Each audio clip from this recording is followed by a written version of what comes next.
Welcome to another episode of Systematic Geekology. This is a space where we seek to create and cultivate healthy conversations between those things we geek out on and the philosophical and theological questions that often arise out of our fandoms. Like, what does it mean to be human? What makes a hero? What makes a villain? How do the stories and narratives we geek out on shape how we live in the world? We are your priest to the geeks. We aren't all ordained, but we see ourselves as mediators at the intersection of geek culture and going deeper in our faith. We don't always have to agree, but we do respect each other, and we see everyone as a beloved child of God. Everyone geeks out on something, so come geek out with us and enjoy the show.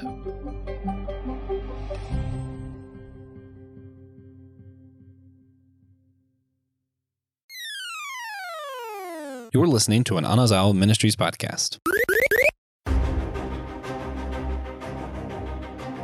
How do we as Christians relate to the supernatural events of the world?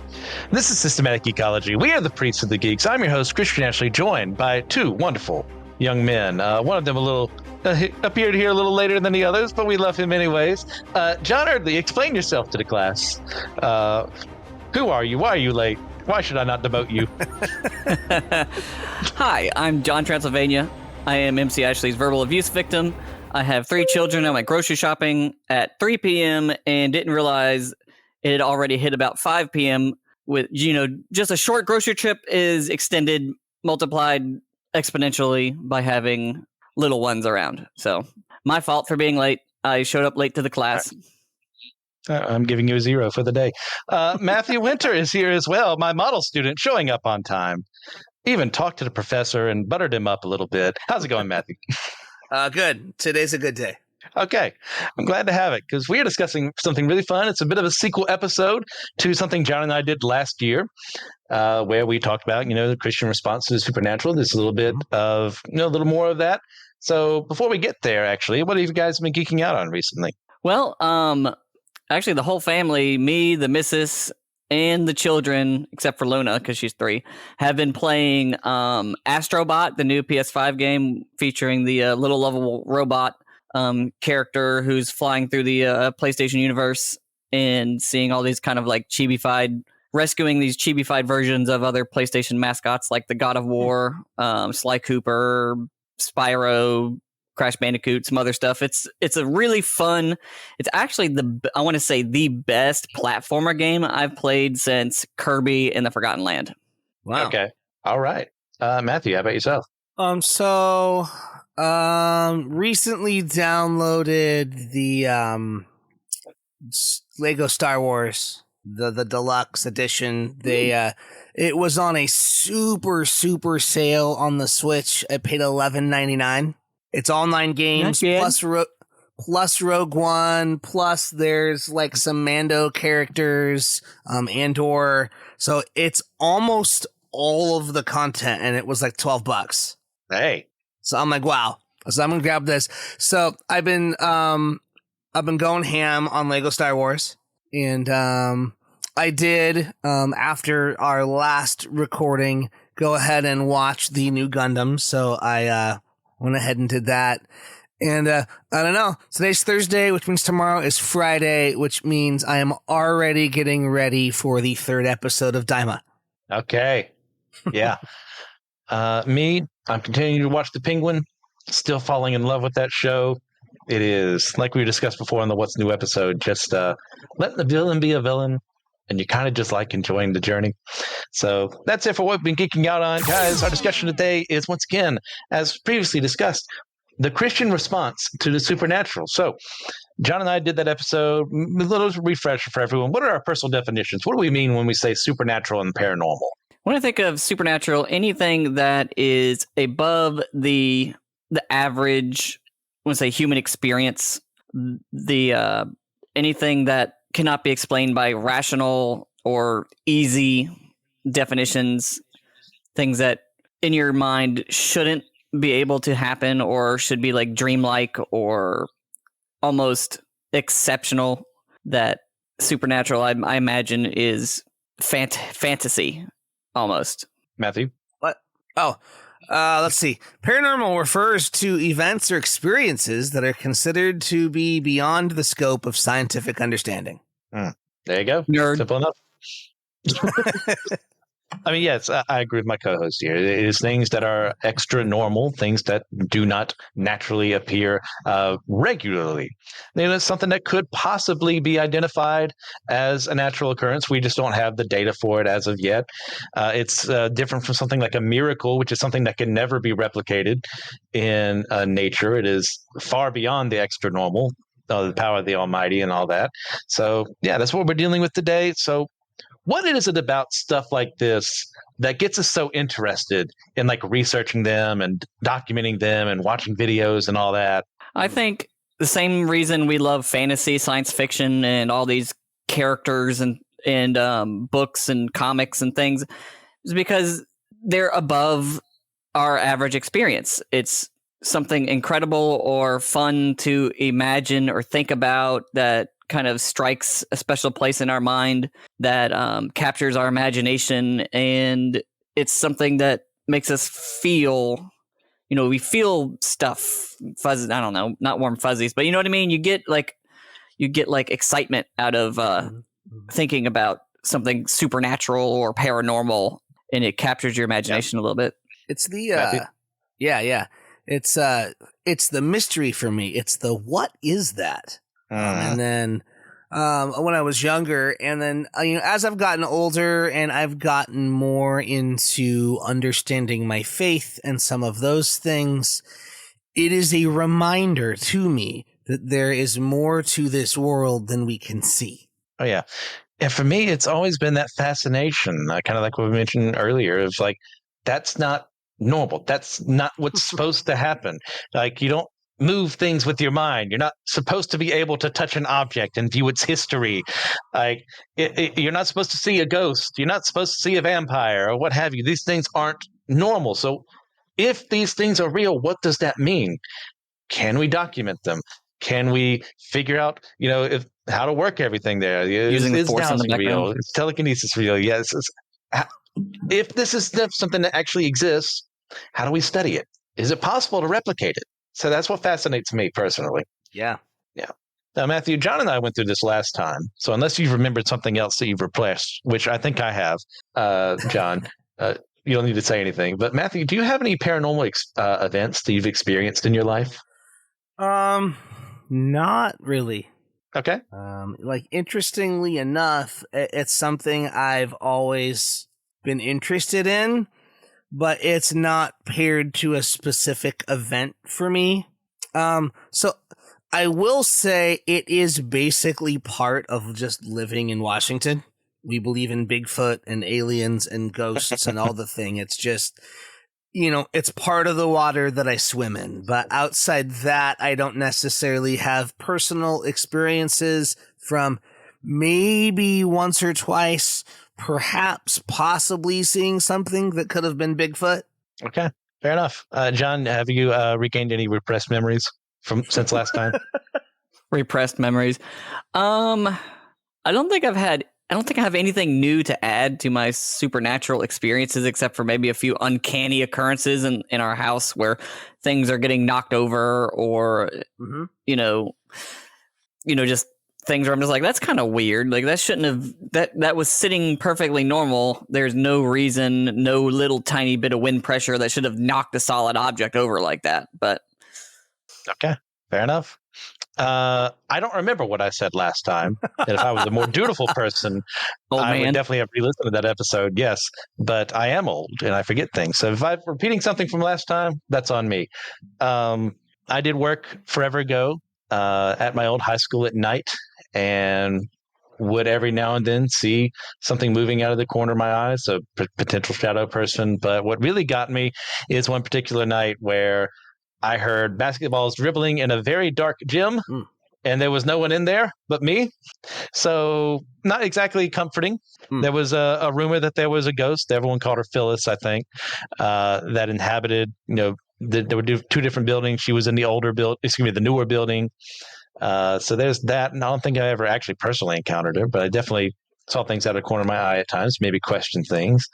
But I do want to share a story from my childhood that I don't remember because I was too young and dumb to know what's going on. But my mother will tell the story of how when I was about 18, 19 months old, my grandparents, and I were in the mall when those still existed.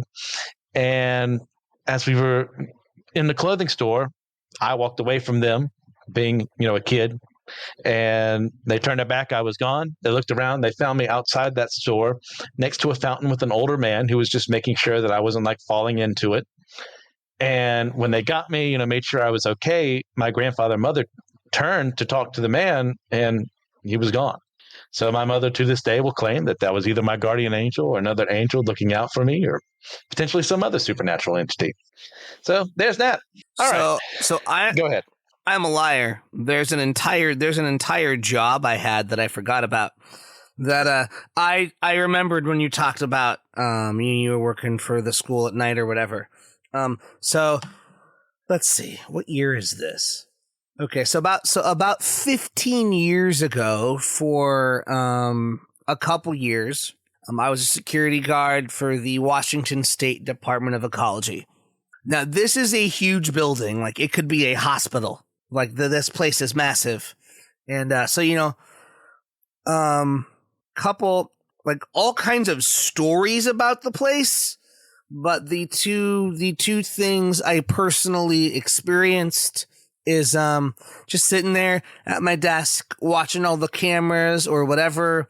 And so there was 3 elevator bays, and the one midway down the building on the second floor, the elevator would just open. No It rhyme was or so reason. strange. No rhyme or reason. And then there would be singing down at the far end of the building when no one was in the building. Oh, no. Nope. Yep. Like, I would check the sign-in sheet. No one signed in. I would do my rounds just to make sure that no one's there. Of course, by the time you get there, there is no singing. You only hear it far off from the other side of the building. Once you're there, it's gone. Oof.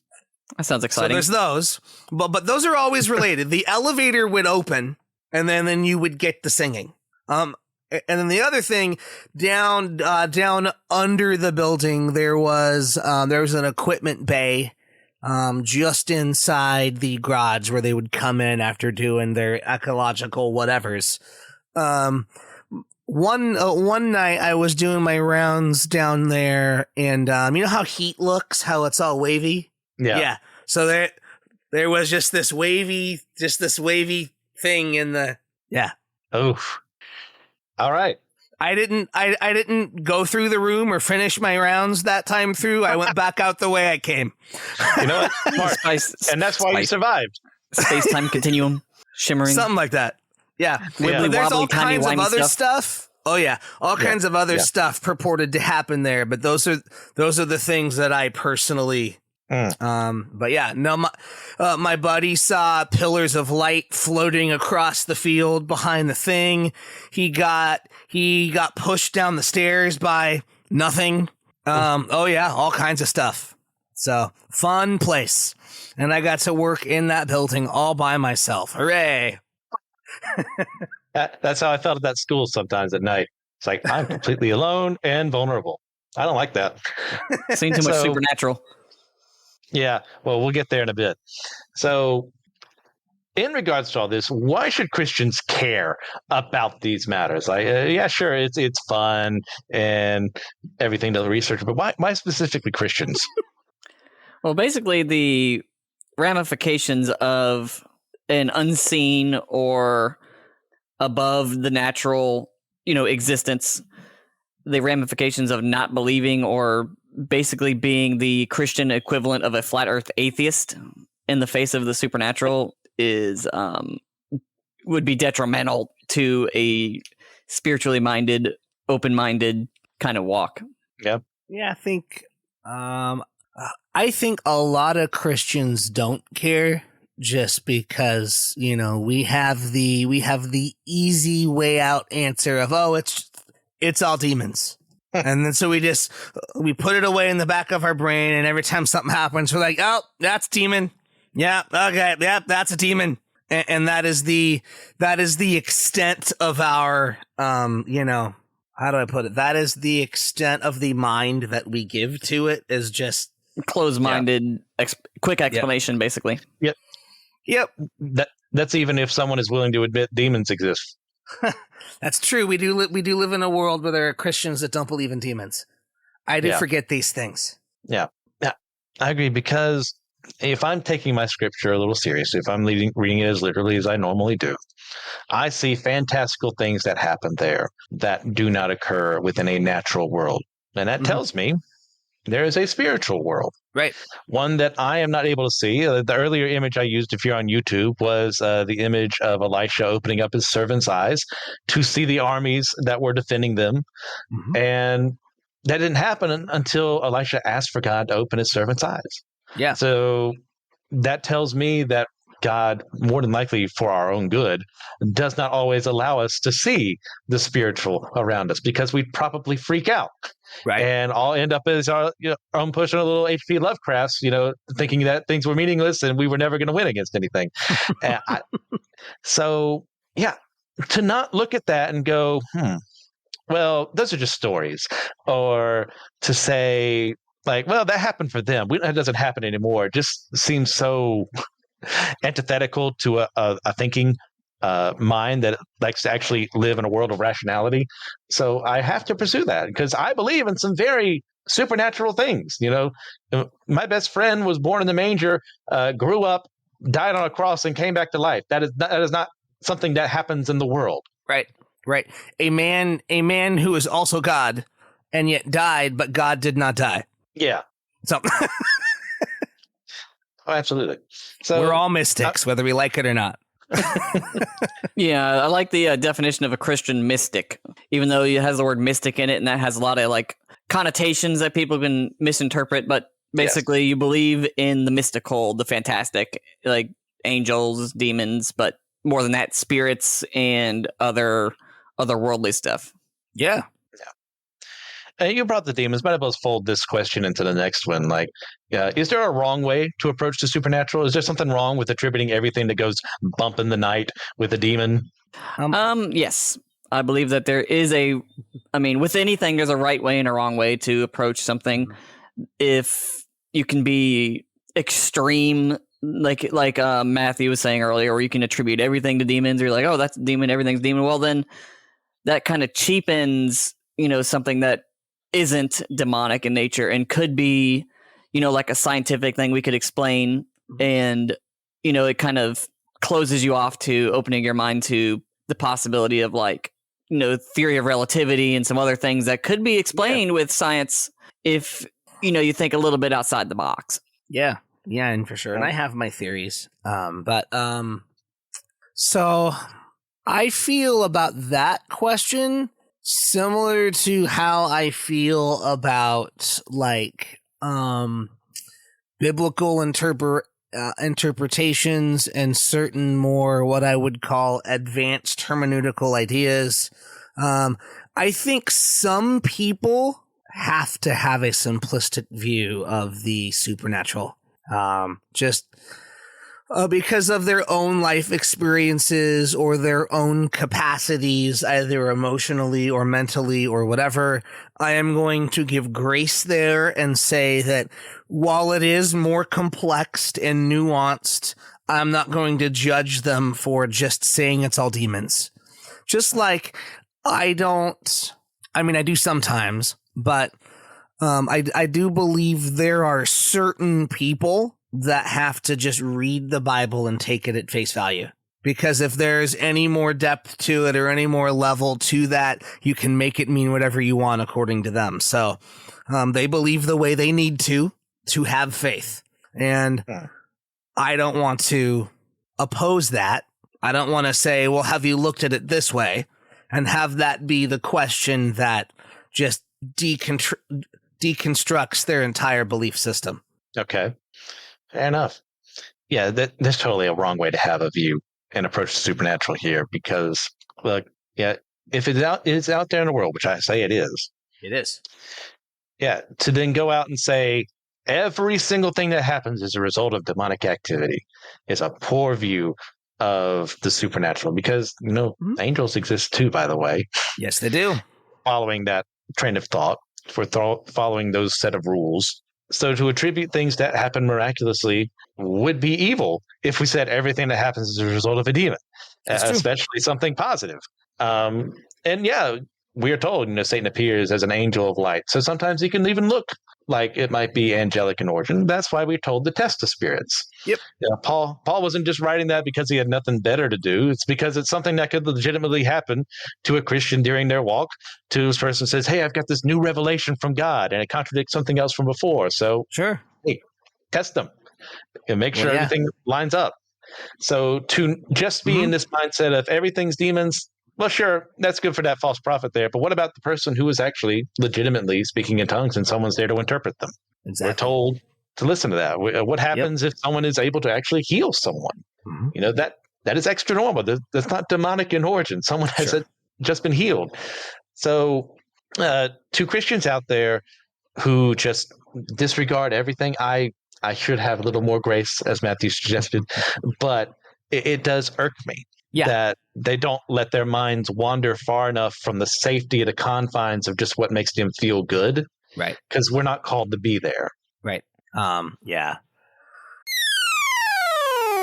Hi, my name is TJ. I'm here to tell you about the Systematic Geekology shop. That's where we post all of our merch. It is hosted on Creator Spring, and we have a ton of really cool merch, mostly clothing. We have hats, extra soft t-shirts, sweaters, hoodies, and more. Our hosts wear them all the time. It's actually super comfy.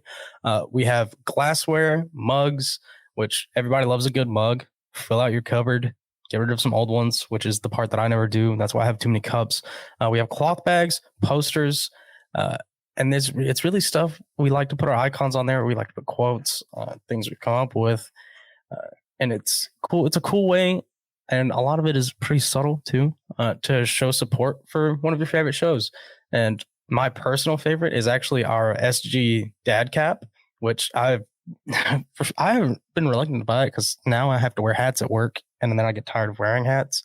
But it's really cool. It's really understated. It is our logo right here, and then it says Systematic Geekology on the back. It's great. It's a really good hat. We have a few of them floating around.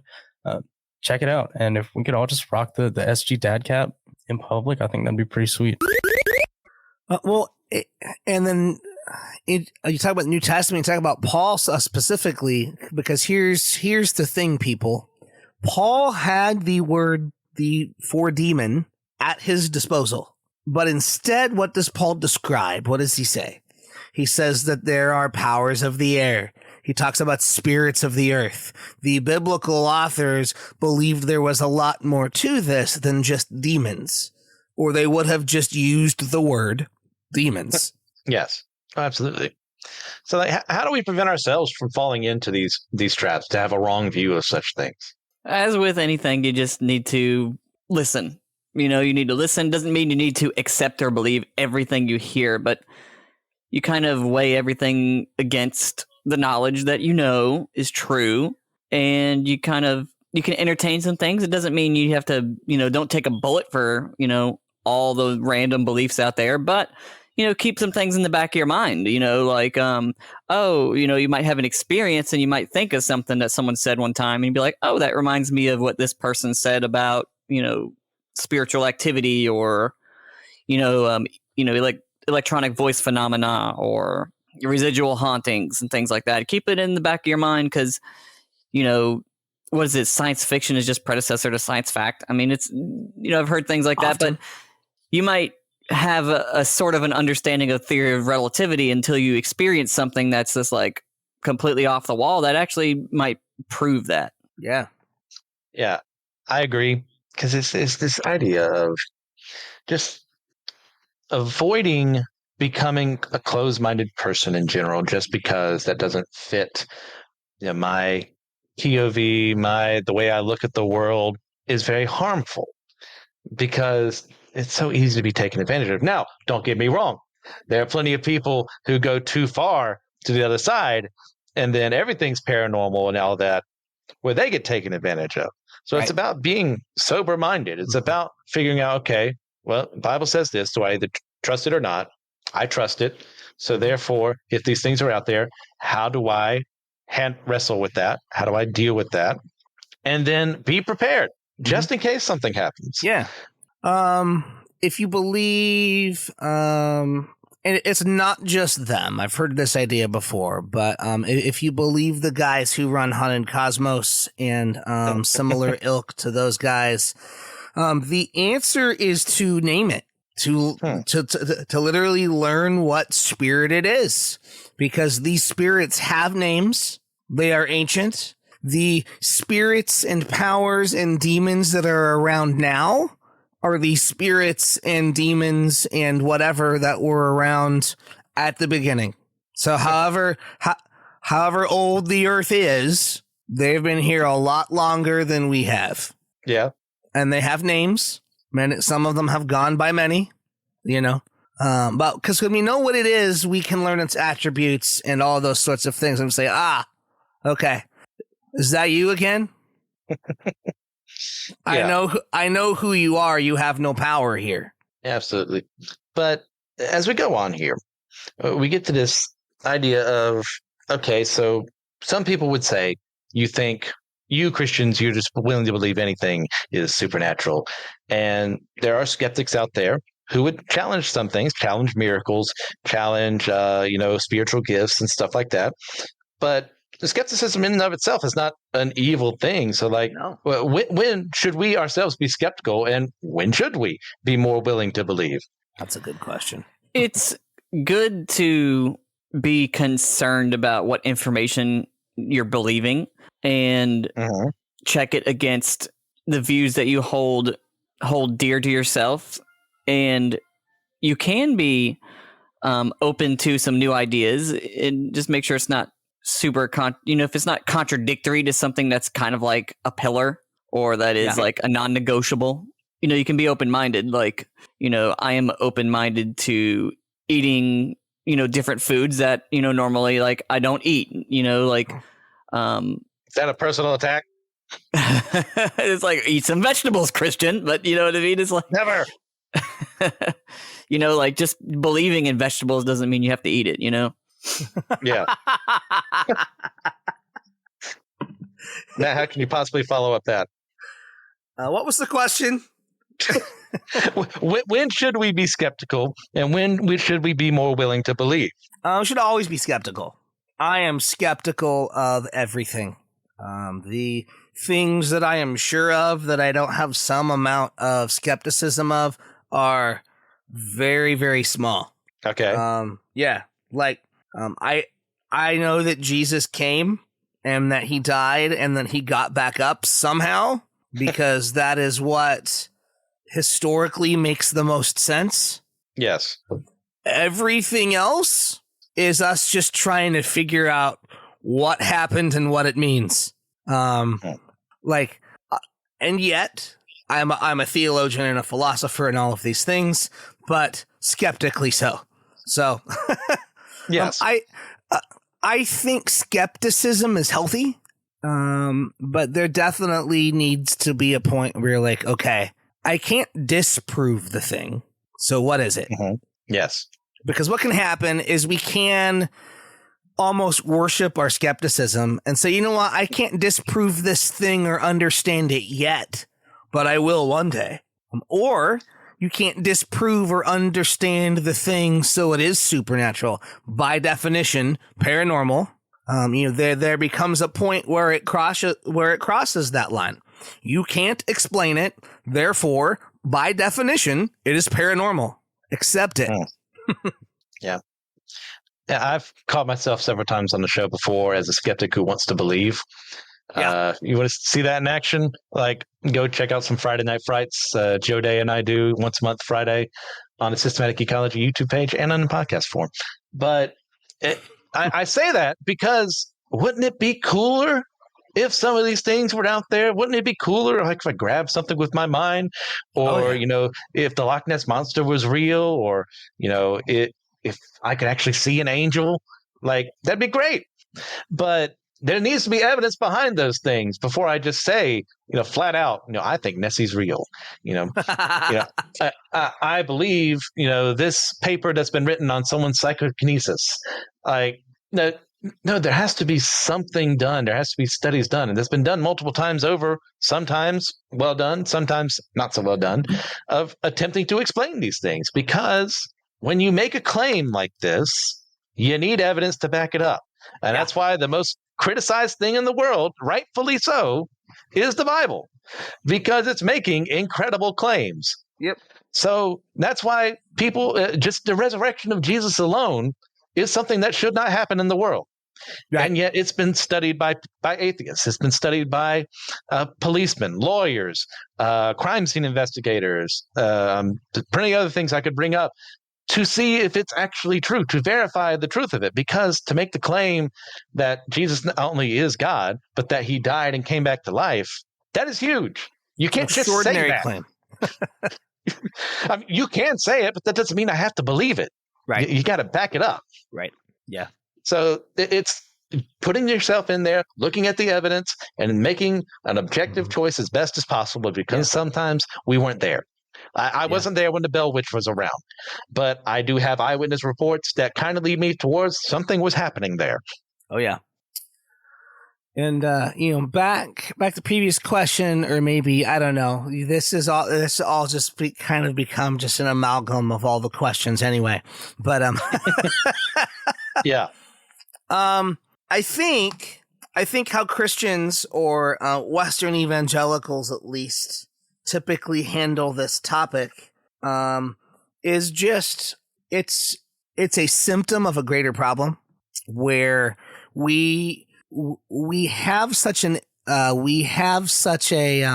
transcendent view of God that when it comes to encountering the world and living our everyday lives, we don't actually live like God is real.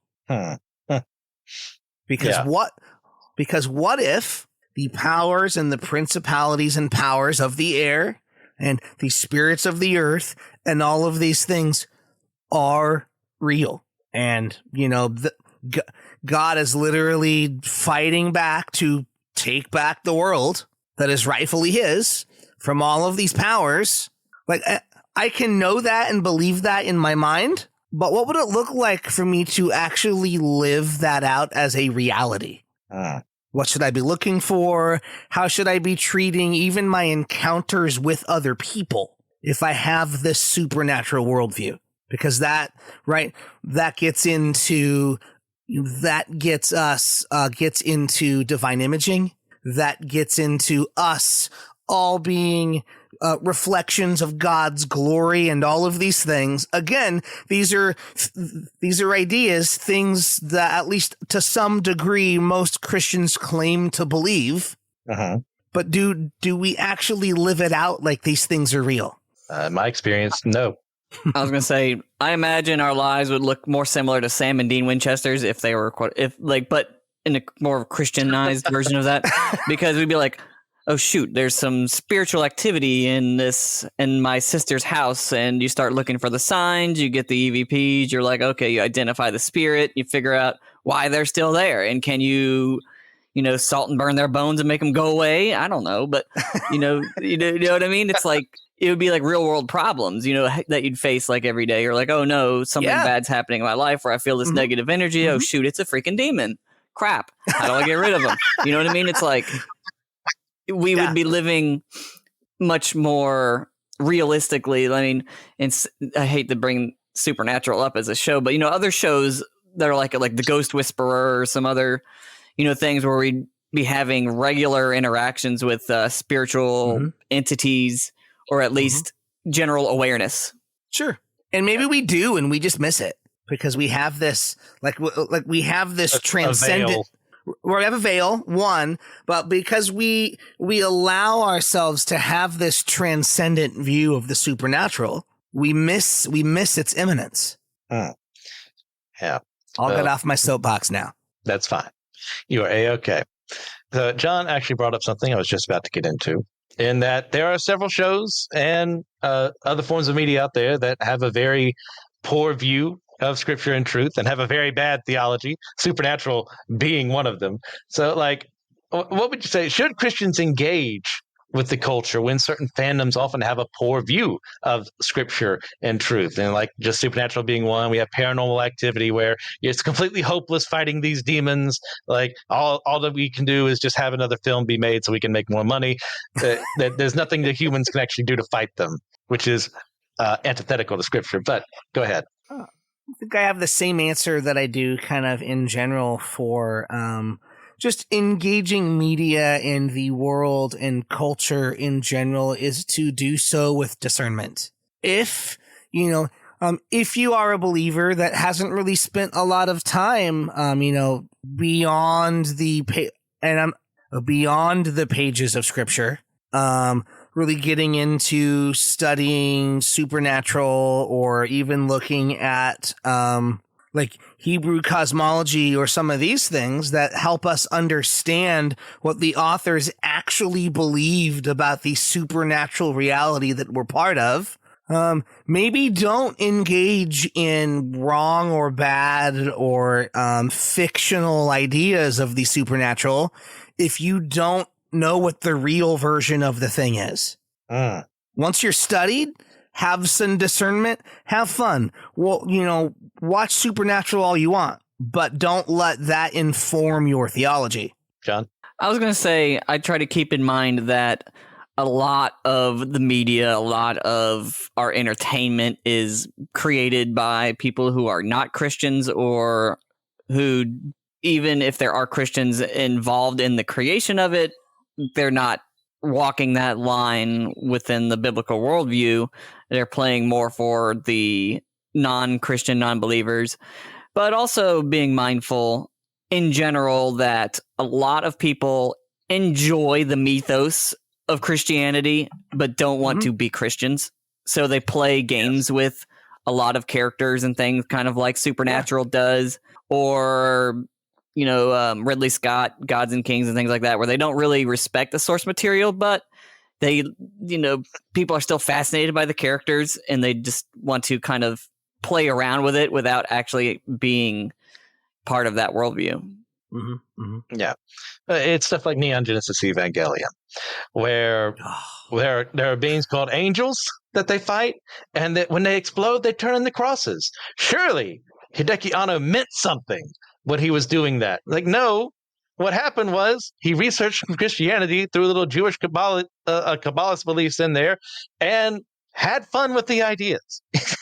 He wasn't thinking too deeply on that because he wasn't expecting a Western audience who is more familiar with these things to actually watch his show, because this is a little before anime got more mainstream. When you go in these things, I completely agree with you guys. It's know where you stand, then deal with the world, because they're not writing for you.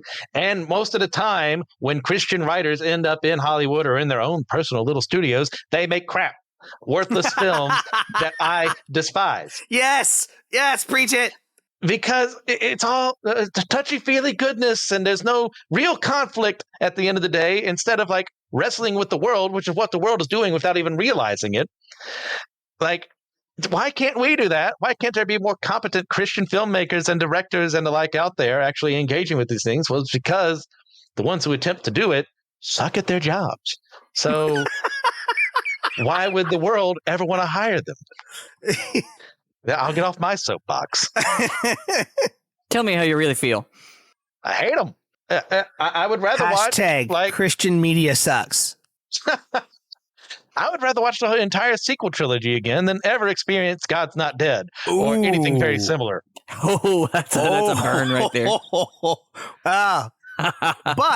But would you watch Discovery before you would watch God's Not Dead? That's rough. I guess it depends on how much I hate myself that day. I guess I'm taking Discovery. Woo! God help me. God help me. Spicy. Anything else to add to this before we offend everyone? I was going to say, I wish, and this is kind of, I wish that there were more Christian creators out there. Like, I would love a rated M video game based on the battles of the Bible. There's plenty of That'd war be so cool. going on that we could have a Call of Duty style, battle game based on some biblical battles. I think it would be fun. You could be Samson or something, and you could go wreak havoc on some people, and it would be biblical. Yeah, all we gotta do is just make Judges the game. There you go. It'd be perfect. But also, right. I do hate the fact that there is not a lot of good Christian media out there. It kind of drives me nuts that we don't have our own like really good Christian anime, or at least we got C.S. Lewis, we got Tolkien, we got a couple of really good books, but we need some anime, we need some movies, we need some video games, we need something fun. A greater question on that. I know we're completely off topic now, but whatever. Right, why not? That's what happens. And I'm not even named the derailer today, but here we are. I'm like, what happened? Seriously, what happened? Because historically, the church, right? We Christians were the torchbearers for culture, for art, for writing, for sculpture, for all of these things. Now we suck at it. Because it's being manufactured for the lowest common denominator. The ones that just want to feel good about the world. It's like, oh, we can overcome our sin and everything will work out. Well, if we use that prosperity gospel without actually saying we're doing the prosperity gospel, and then everything will be fine. It's like, no, that's not how life works. Okay, Joel Osteen, calm down. Write a situation where you tell a story where characters go through adversity and have Jesus in there. Those things can work. Yeah, absolutely. Tell a good story, whatever. I hate to plug our books, but our books actually, I think, handle it correctly. Where we have a high view of God, but the characters face their own adversity. There's their own intrigues, but the wise old sage kind of thing is more so towards the spiritual thing, where they're going through their own walks of Christianity and they're learning their own lessons, but they still have a lot of fun on the way, beating up some demons or going to alternate dimensions or in a fantasy science fiction setting. You know what I mean? You can have fun and be a Christian too, and it doesn't have to be lame. Gosh, dang it. Since we're derailed anyways, my fourth book, Resurrection Life, has a guy come back to life in a world that doesn't have resurrection and is told by someone else, hey, God is working with you by now. He wants you to be his. And at the end of the book, doesn't convert to Christianity. Ooh. Because he's on the journey there. Maybe he does. Maybe he doesn't, because I haven't written the sequel yet, because I haven't time, because of seminary. But I didn't just tie it in a neat little bow at the end and say, guys, you should worship God and become his, which, that's what I want. Aesop Fable, the Christian version. I don't want to hold your hand and be like, this is how everything works. It's how every conversion story is. No, it takes time and effort. All right. Well, now that we're way off topic, let's get back on topic, maybe, with the power of looking at the next question. Matthew, last time John and I spoke about this, so I'll leave this exclusively to you. Okay. Are things like astrology, crystals, tarot reading, etc., okay for Christians to engage with? Astrology in its modern form is nonsense. However, there is a biblical precedent for the signs, or for the stars and the planets and all of these things as signs. It says it in Genesis that they are for seasons and for signs and for whatever. The wise men saw what? A star, which they were looking for, by the way, because when Daniel was in Babylon teaching scribes and scholars and things like that, he told them what to look for because he knew. So on one hand, there's kind of this biblical example of God creating the signs for stars, but it isn't this sun sign nonsense that we practice that you get in the newspaper. So the horoscopes. That stuff. Tarot cards, I don't know. I've never seen this, so I don't really have a response. I saw the image today and put it on there. And this might be a hot take, considering that the three of us are generally more conservative-ish. But I think most things are just tools. like a hammer. A hammer can build a house. It can also be a murder weapon. That doesn't mean that hammers are bad. And I think sometimes we get into this, well, who else uses it, or where does this come from, or XYZ, and then we're bad thinkers, right? Because that's a genetic fallacy. It's a slippery slope fallacy. It's all of these other kinds of bad thinking, which that's one of my pet peeves is Christians, at least at the pop level, are just bad thinkers. And we need to be, and we need to be good thinkers. And we need to avoid fallacious thinking and all of these sorts of things. Because by the way, if we are God's representatives and we are bad at thinking, we're bad representatives. Exactly right. So, however, tarot cards, I don't see any way where Christians in good conscience could use those, because back to my previous point, if we believe that principalities and powers and all of these things are real, right? If we live, or if we acknowledge the reality that we live in a supernatural world where these things exist, one must ask what forces are at play, what spirits are being attracted, and all of these sorts of things. And we should not play with fire.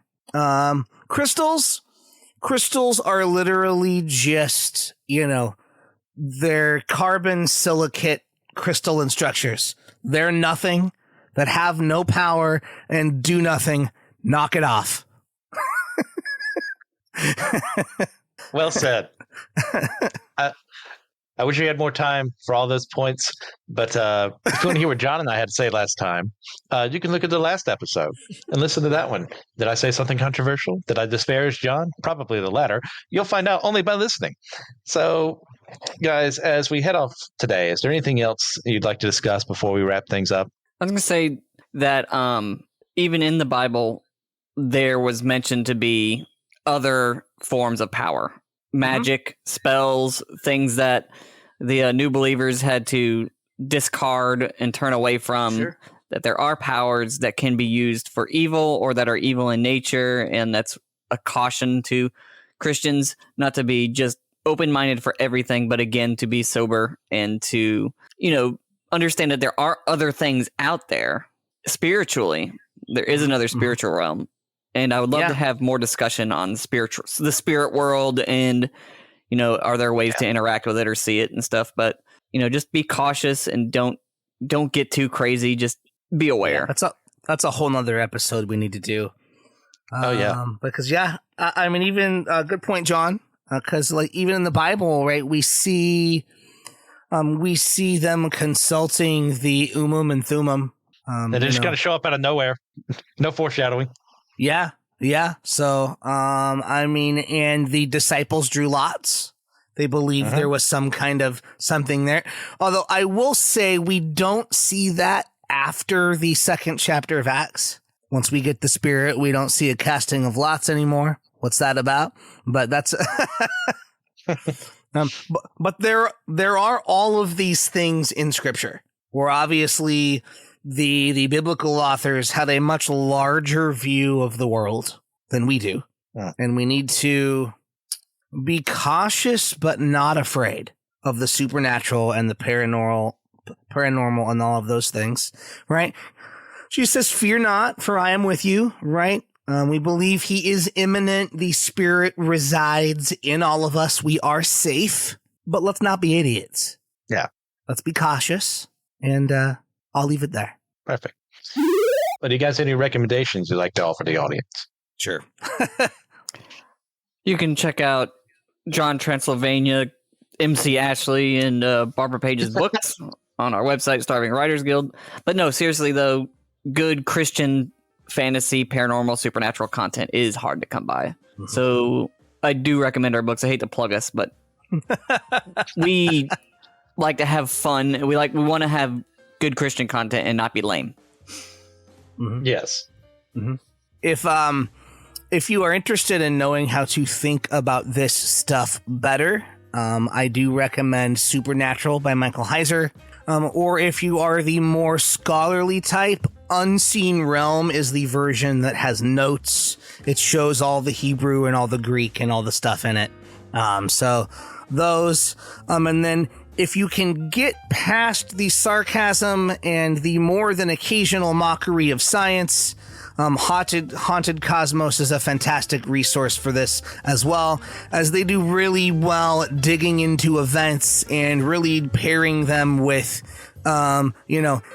ancient little g gods and deities and whatever, and giving these things names. So if you're interested in that, that'd be the avenue I would give you to explore. Okay.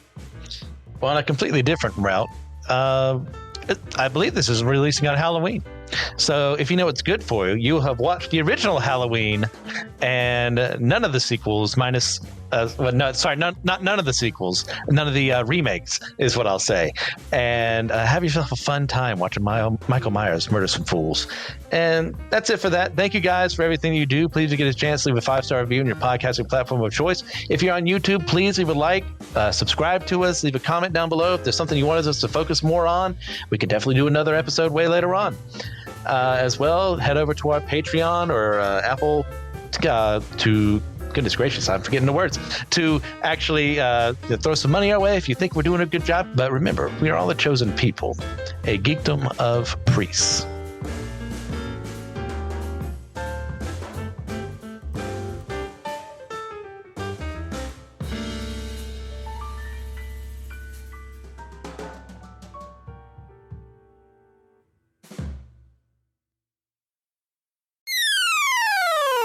Hello, friends. If you enjoy systematic ecology, a great way to support us and to keep us moving forward into the future is to be a patron on our Patreon network. If you're a Patreon, then you get live access to our YouTube exclusives like Comic Book Ketchup and Manga Mustard, Drinks with Tejas, and also some extra content there with our companion series to go along with our annual theme.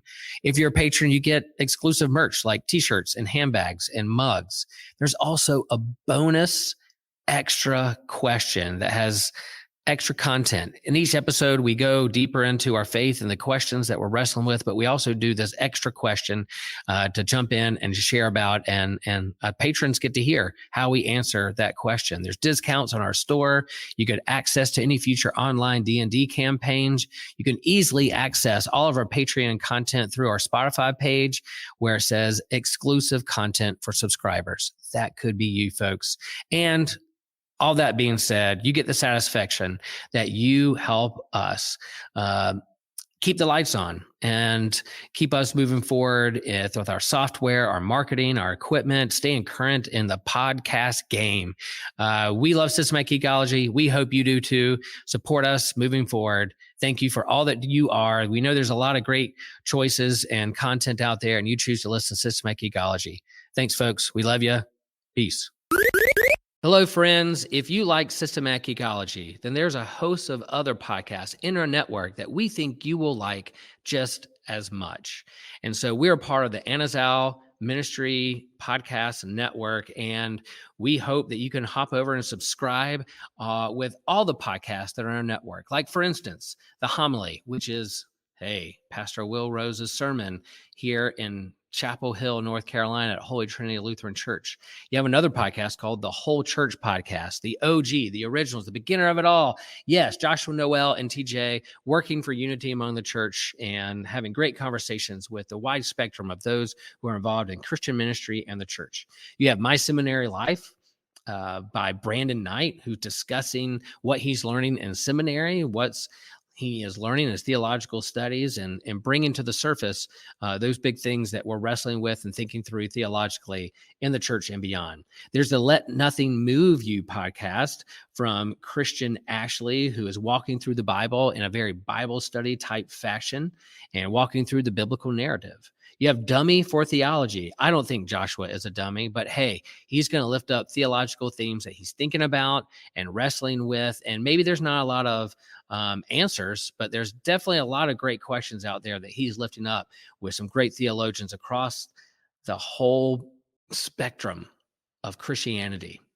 And then there's the Bible After Hours. Man, if you like to get risky, if you like to get controversial. There's this foul-mouthed preacher who goes through the Bible from a more progressive point of view, challenging the status quo of the modern church. Yeah, you don't want any kids around with that podcast. And then you have the Clydes, one of my favorite couples that I like to listen to. One of the hosts here on Systematic Geekology, Taylor and Elizabeth Clyde, go through weekly discussions and kind of a devotional, conversational method of what's going on in their lives, where they see God moving in their lives, and what God is up to in the world. So those are the podcasts, a part of the AMP network. Subscribe, follow. We hope you can be a part of all that great network with the wonderful podcasts at AMP.